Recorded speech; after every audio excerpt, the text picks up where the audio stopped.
আজকে বানাবো কাঁকরোল দিয়ে একটা পুর। তোমরা রেসিপিটা দেখে নাও।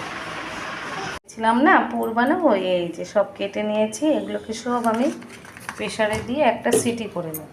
কাঁকরোলটাকে সিদ্ধ করে রেখেছি, আলুটাকেও সিদ্ধ করে রেখেছি। এবার এটা পুর বানিয়ে নেব। তেলটা গরম হয়ে গেছে, পেঁয়াজ কাঁচা লঙ্কা কেটে রেখেছিলাম, এটা দিয়ে দেবো।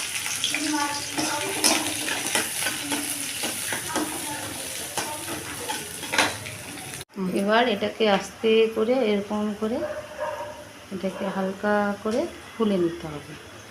পুরোটাকে আমরা ফুলে নেব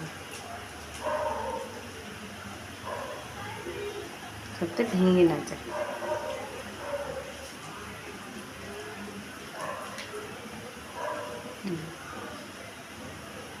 করে সবগুলোকে ফুলে নেব। পেঁয়াজ লঙ্কা ভাজা ভাজা হয়ে গেছে, আলুটা ছেড়ে একটু কষিয়ে নেব। এবার এই যে কাঁকরোলটাকে বিচিগুলো ঘষে এইটুকুনো অংশ পাওয়া গেছে, সেটাও মিশিয়ে দেবো।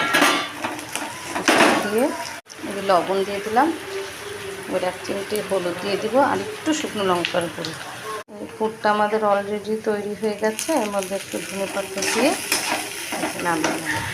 এবার আমরা ব্যাটারটা গুলে নেব। এই দেখো, এখানে বেসন দিয়েছি, হলুদ, লঙ্কার গুঁড়া, একটু লবণ আর চিনি, তার সাথে দিয়ে দিচ্ছি এই যে চালের গুঁড়োটা।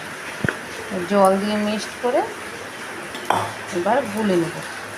এবারে আমরা এই যে পুরটাকে ভরে নেব, একটা একটা করে সবগুলোতে ভরে নেব।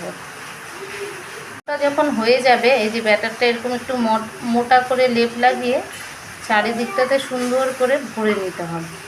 তারপরে এপাশ ওপাশ করে ভেজে নিতে হবে। ঠিক আছে? এই যে এটা রেডি করে রেখেছিলাম।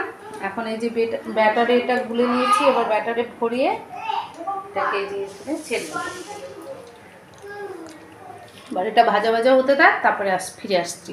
এপাশ ওপাশ করে ভাজাগুলো হয়ে গেছে আমাদের, দেখো পুরো। এবার আমরা একটা একটা করে এই যে তুলে নেব, তেলটা ছাড়িয়ে তুলে নেব। এই রান্নাটা অ্যাকচুয়ালি আমার না, এটা আমার বৌদির হাতের থেকে আমি শিখেছি।